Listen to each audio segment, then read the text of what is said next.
Hello everybody, so before this review starts, I just want to say right now that there is no intro for this review. Why? Because the company who owns Love Live, some people might not know, the company is named Atlantis. They are very hardcore with their stuff. Like, using music, unless that's remixed, using, like, video clips is a bit dangerous. So, because Love Live is such a big franchise, I don't want to mess with it. I don't want to deal with the company. I don't want to go through any copyright situations, especially because this is a full franchise movie, of course. You guys obviously saw the title, but you'll hear me ranting about me, blah, blah, blah, later afterwards. But, yeah, there's no intro. I hope you guys don't mind that, because usually I put in an intro, but there's going to be no intro this time. There's obviously photos throughout the video, so if you need any photo from there, you'll see it from the main photo of the review, and then the end slate. Those are photos from promotional art from the movie, so if anything you can see that. So I hope you understand. Let's get straight on to the review. Hello everybody, Scott Pilgrim FMAB here. Welcome back to my anime reviews. Basically, every week I will try to watch an anime and then review it for you guys. Like I've said before, anime like Naruto, One Piece, Bleach, Fairy Tail, etc. will probably not be reviewed, as would be way too long for me to catch up with their stories, and I just don't want to do that, so let's get straight to the main point. Before anything, Happy New Year, everybody. I know there was no Christmas stuff. Like, I barely uploaded during December, but December's a really busy month for me because school's out. I have so many friends come over. My birthday's around the time. I go see family, and then the New Year's comes, and I'm super busy. But I wanted to make sure to get this anime review out because I'm very excited for this review. So, as the first review of the year, I thought it would be only logical to review an anime movie that I recently watched and obtained because my birthday was last month, and it just so happens that my friends know I'd cry if they bought me this specific movie that I refused to watch it illegally. Happy birthday, huh? So look at Oh my fucking god, do I see that in there? No fucking way. I swear to god, if this is a fucking troll, cause I can already see a part of it inside there. This is a fucking troll, dude. I'm gonna fucking kill you. I can. It's bubble wrap. Your dad hurt. This is a troll, isn't it? Yeah, it's from bootleg. It's from a flea market. Yeah, that's what I was thinking. No fucking way. No fucking way. It's a fucking troll, isn't it? This is a fucking troll. I don't believe you. I don't believe you at all. This is not real. I don't believe you still, you know that? This is bullshit. Fucking... Put that Blu-ray. Yeah, it's Blu-ray. Oh my god, it's real! Happy birthday. It's snowing. Happy belated birthday too.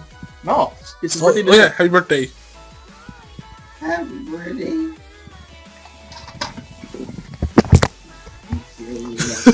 You guys are like... And obviously you see in the title, my friends, this week is Love Live, the school idol movie. You don't even know, I'm holding it right now, and it's beautifully fantastic. I'm showing you so Maki is my favorite one. You got the other ones. Oh my god, it's great. I have to think right now, shout outs to Dudiha, Rashomon, 12345. He doesn't really call himself 12345 anymore, but also, and Light Raider 96. Shout out to you guys. They bought me this for my birthday, and they knew I really want it.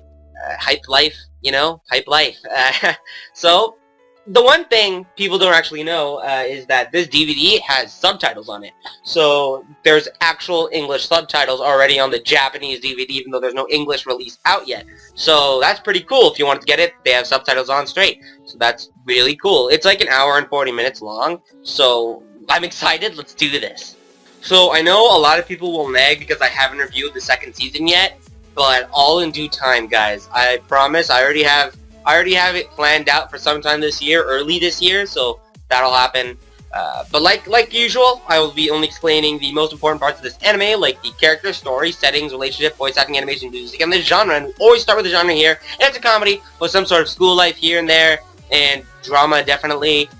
Also, this movie is a musical, so there's that. They don't spam it like some movies, but it's there. So, now for the setting. The setting is a basic Japanese, world where idols are the biggest thing, and school idols, those who become idols in school, are even more popular. They even have a huge competition called Love Live for all the school idols to compete and see who the best school idol group is. It's mainly based in their high school, but for this film, they actually go overseas. New York. If this is the first time you're hearing this, then congratulations, you understand the movie more than some people. It's really never explained that they're in New York unless you either assume or point out specific things that only people who've been to New York or see things about New York would realize that it's New York. Now for the characters. I am not going through all the main characters because I already did my previous review, which you can go check out here. I must have forgotten to mention. But I will go through all the major groups and the main characters that are actually important in this movie. First is Muse, a school idol group that won Love Live the last time, and are main characters of this movie starring Honoka Kosuka, Umi Sonoda, Kotori Minami, Maki Nishikino, Hanayo Koizumi, Rin Hoshizora, Ellie Ayase, Nico Yazawa, and Nozumi Tojo. They are happy-go-lucky girls, and if you want to know more about them, go watch my other review because I fucking refuse to talk more about them. Second is Arise, a popular school idol group who lost their last chance at Love Live because of Muse, and are their main rival, but are all friends. They consist of Kira Tsubasa and two other girls that are literally unimportant, and I don't remember their names. And lastly is Kotori's mom, who is also the principal of the school. I don't really know how to explain her character, but yeah, she's important. Now for the story. The previous Love Live was such a huge success that apparently the company who runs it are trying to get it hosted in the Tokyo Dome every year from now. The Tokyo Dome is a huge dome being able to hold so many people, it's insane. One problem is, the company doesn't know if they can get that many people to come and see school idols, so they try to get the help from the school idol group who won Love Live last year, Muse. The plan is to go overseas, spread their influence, and then bring that influence back to Japan, and then maybe things can get bigger and better for all future school idols, and they can maybe get that Tokyo Dome filled every year. The problem is that the people in Muse are suffering that they planned on quitting after their last performance at Love Live, and now that this is happening, they don't know what they're supposed to do. The reason they planned on quitting was because Nozomi, Ellie, and Nico are all graduating, and they feel like it's just not the same without those three. So, will they help Love Live? Make it bigger? Make it better? Will they stay together? Or break up for good? That's for you to find out. Now for the animations. Things are just as good as the anime, but there were some sort of changes and little bits of the style that just made it better than the anime. I love them a lot. Now for the voice actors. These voice actors are still on point for this movie. I have no complaints. If anything, they did a more convincing job than they did in the anime for this movie. Now for the music. As you all know, I am an avid fan of the Love Live franchise. I love the music. I play the game hardcore. I own many of the merchandise, including my Love Live wallet. I've got a Maki here. Let me just get it closer. There we go.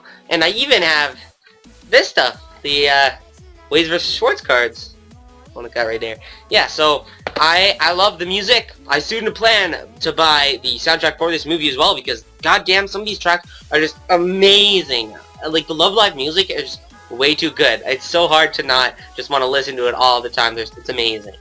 Now for the rating for these reviews. As a rating, I'll split up into 5 different categories: the voice acting, animations, story, characters, and overall enjoyability. And you always start with voice acting here. 20 out of 20. Yes, you can count on not just the voice acting for this part, but you can also count the singing too, and it was top notch. It was perfect. I believe that these voice actors are surprisingly good, considering that most of them were actually just singers before they were voice actors in general, and I think they did pretty good.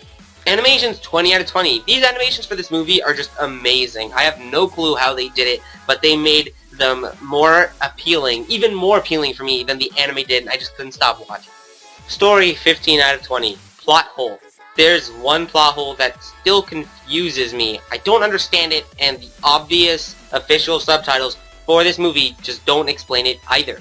It confuses me during the times it was brought up, because it's caused by a certain character in the movie, but I guess you could shrug it off and ignore it, but I know people out there just don't like that stuff, and neither do I sometimes. Characters, 20 out of 20. The best thing about this movie is that I feel like these people in this movie could actually be actual people in real life. Honoka as the leader has to make many life decisions that could change so many things in their life, and it's insane. And it's frustrating too for someone to have to choose in her situation, and it's great to actually see her struggle to figure out things until she decides on her own volition, by her own volition, without other people completely influencing it. It was her own choice. All the other characters act like real people too. So surprising that these characters seem so real to me. Enjoyability, 20 out of 20. I enjoyed it thoroughly. I have no complaints. The plot hole didn't even bother me that much. I have no regrets. Overall score, 95 out of 100, 95%. An amazing end to a franchise that lived with love. An A+ grade for this anime. I hope you enjoyed the video, and look in the description. There should be a link to buy it online at a online store that my friends bought it from, because I refuse to give you guys links to this anime illegally, because it's way worth it to buy it legally. Just buy it legally. It's Love Live. I love Love Live. Unless like somewhere like Crunchyroll does get the rights to stream it, then I will update the link, I promise. Once I find out, or if you guys let me know it is there, I will change it myself. I will update it. Thank you guys for watching. It's gotta be maybe out. See you guys next time. Alright, so before I end this video, I wanted to talk a little bit about the theories behind this plot hole that exists. Now, if you, of course, haven't watched the movie yet, then you might just want to skip this and just continue on clicking one of the links on the screen right now. But if you have watched the movie, then this will be something maybe you want to hear, so stick around. Basically, there are a few theories on the character that creates that some sort of plot hole in the movie. The girl with kind of orangish hair with light bluish eyes. A lot of people have been theorizing, and I've also been theorizing, and a lot of people think that, for one theory, she is actually Honoka, but from the future, maybe a future version of Honoka, or an older version of Honoka from the future, and it's Honoka's maybe ideal version of her that she sees and she imagines, and that's how she gets over all this stuff and continues on. Another theory is that, of course, she's insane, or it's just a figment of her imagination. It's nothing to be like thinking too hard about, which I also agree. It makes a lot of sense because, you know, it's a movie. Who really cares? But another good theory that I think is my favorite theory so far is that she's an actual muse, a goddess kind of sort of thing, a fairy, right? That is granting or helping out Honoka in this sense after seeing like her determination to help these people and such. And I think that's a really beautiful theory to think of, and I think that's the theory I'm gonna go with in my heart. And I hope other people can theorize, and if there's more different theories. But I think the most logical, obviously, is her being just senile. It's nothing to think about or worry about. But I'll leave it to you guys to figure out and theorize on your own. So, like I just said before, Scott Pokemon maybe out. See you guys next time.